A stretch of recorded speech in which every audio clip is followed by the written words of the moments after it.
दोस्तों, कैसे हैं आप? आई होप आप बहुत अच्छे होंगे। दोस्तों, स्वागत है आपका मेरे इस चैनल फिर से। दोस्तों, मैं आज आपके सामने एक नई कहानी लेकर फिर से उपस्थित हुई हूँ। कहानी बिल्कुल सत्य है।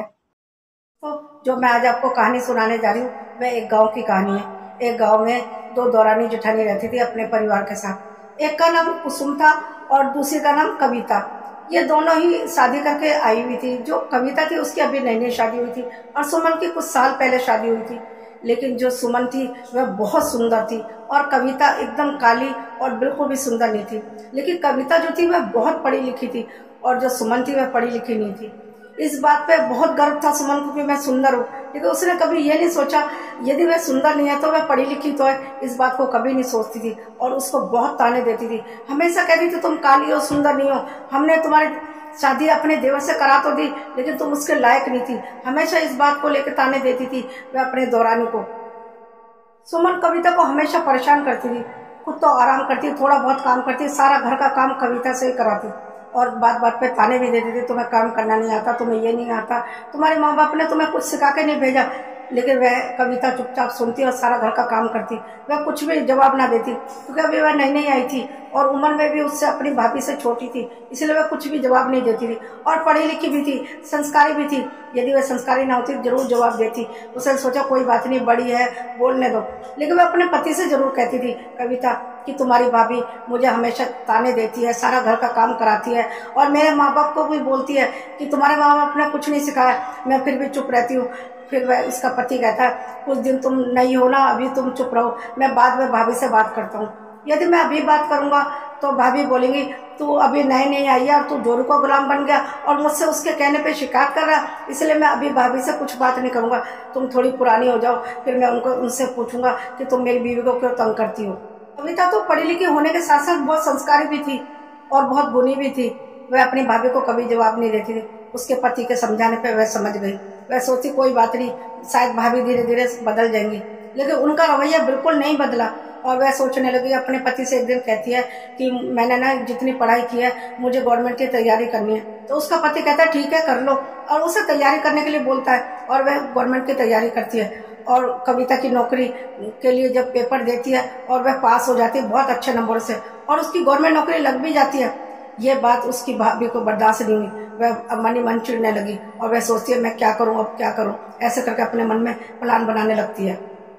जब कविता की नौकरी लगने के बाद वह सारा घर का काम करने के बाद टिफिन बना के अपने ऑफिस के लिए निकल जाती है तो उसकी भाभी को बहुत गुस्सा आता है।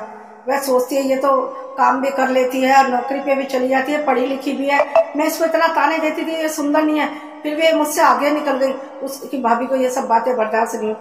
वह अपने देवर से शिकायत करती है कि तेरी बीवी पहले पढ़ाई में लगी रहती थी, गवर्नमेंट की तैयारी कर रही थी और अब भी ज्यादा काम नहीं करती, सारी जिम्मेदारी मेरे ऊपर आ गई है। वह तो महारानी बन के निकल के चली जाती है और सारा घर की जिम्मेदारी मेरे ऊपर आ जाती है। ऐसे करके अपने देवर को बोलती है। उसका देवर कहता है कि मेरी बीवी सारा घर का काम करके तो जाती है और आने के बाद भी करती है, फिर उसमें क्या कमी है, सारा काम तो करती है। जब उसकी जिठानी ने देखा कि मेरा देवर तो मेरी बातों में आ ही नहीं रहा, उसने मन ही मन प्लान बनाया। एक बार क्या करता है, शैम्पू की बोतल दोनों के लिए एक जैसी आती है। वह सोचती है क्यों ना मैं शैम्पू में कुछ मिला दूं और वह जब घर का शैम्पू आता है एक जैसी बोतल आती है दोनों के लिए, दौरानी जेठानी के लिए एक जैसी बोतल आती है। वह सोचती है इसके बोतल में कुछ मिला दूंगी, इसके बाल ही जब खराब हो जाएंगे तो ये ऑफिस भी नहीं जा पाएगी। तो ऐसे करके वह प्लान बनाती है और जब शैम्पू घर में आता है महीने के सामान के साथ और उसमें वह शैम्पू में कुछ मिला देती है। वह कहती है बहुत मजा आएगा, जब ये नहाने जाएगी, सिर धोएगी तो इसके बाल सारे गंजे हो जाएगी तो फिर ऑफिस कैसे जाएगी।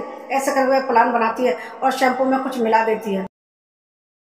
उसकी जिठानी बोतल में कुछ मिला तो देती है और उसका बोतल जो वहीं पे रख देती है, लेकिन दूर दूर रखा हुआ तो उसको उसने पहचान बना के रखी हुई थी कि इसमें ये है, इसमें ये है। लेकिन ये जो पहचान था सिर्फ उसकी भाभी ही जानती थी। क्या होता है कि जब उसका देवर ऑफिस से आता है दोनों बोतल एक साथ रखी होती है तो वह सोचता है ये बोतल यहाँ क्यों रखी हुई है। वह क्या करता है अपनी भाभी के बाथरूम में शैम्पू की बोतल रखा था और एक अपनी बीवी के बाथरूम में बोतल रख देता। और जब वह नहाने जाती है उसकी भाभी तो वह देखती है कि सिर धोती है तो उसके सारे बाल गायब थे। वह सोचती ये क्या हुआ, मैंने तो अपनी दौरानी के लिए ये प्लान किया था, मेरे बाल कैसे खराब हो गए, ये तो मेरे ऊपर ही आ गया। कविता की भाभी जब बाथरूम से नहा के निकलती है बहुत शोर मचाती है, ये मेरे साथ क्या किया कविता ने, किया खुद ने था और नाम कविता का लगा रही थी। अपना किया, खुद के ऊपर ही आ गया, उसके सारे बाल उड़ गए।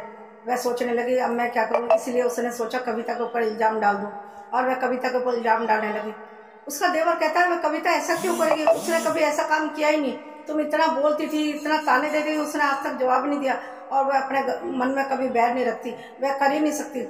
वह उस पर इल्ज़ाम लगाए जा रही थी और वह रोती है खूब कि मेरे साथ ये क्या हो गया। उसे अपनी करनी पे पछतावा होने लगा कि मैंने क्यों किया ऐसे, मैंने किया तो अपनी दौरानी के लिए था और ये मेरे ऊपर ही हो गया, अब मैं क्या करूं। दोस्तों, मेरा ये कहानी सुनाने का मकसद सिर्फ ये है, जो सुमन थी कितने ताने देती थी कविता को, लेकिन कविता ने कभी पलट के जवाब नहीं दिया। और वह सुंदर नहीं थी तो क्या हुआ, पढ़ी लिखी तो थी, उसकी गवर्नमेंट जॉब भी लग गई थी। ये बातें उसके बर्दाश्त नहीं हुई। पहले सुंदर नहीं थी तब बातें बर्दाश्त नहीं हो रही थी उसकी भाभी को, जब नौकरी लग गई वो भी बात बर्दाश्त नहीं हुई। जाए तो जाए कहाँ इंसान, किसी तरह से कोई किसी को जीने नहीं देता। इसमें कविता की क्या गलती थी, कविता के तो संस्कार अच्छे थे, वह चुप रह के भी जीत गई। और सुमन है कि बोल के भी और सब कुछ करके भी हार गई, उसने अपने सब कुछ बर्बाद कर लिया था। दोस्तों, मैं आखिर में सबसे यही कहना चाहती हूँ, यदि किसी को परखे तो उसके गुण, संस्कार और उसका एजुकेशन देख के परखे, ना कि उसकी सुंदरता देख के परखे। जरूरी नहीं है जो ऊपर से सुंदर है वह अंदर से भी सुंदर होगा। कई बार जो ऊपर से सुंदर होते हैं अंदर से सुंदर नहीं होते, और जो ऊपर से सुंदर नहीं होते वो अंदर से बहुत सुंदर होते हैं। इसलिए सोच समझ के फैसला लिया करें और कभी भी किसी के लिए बुरा ना करें, जैसे उसकी जिठानी ने उसके साथ किया। दूसरों के लिए गड्ढा खोदने वाला इंसान खुद ही उस गड्ढे में गिर जाता है, जैसे उसकी भाभी गिर गई, उसके बाल सारे गायब हो गए।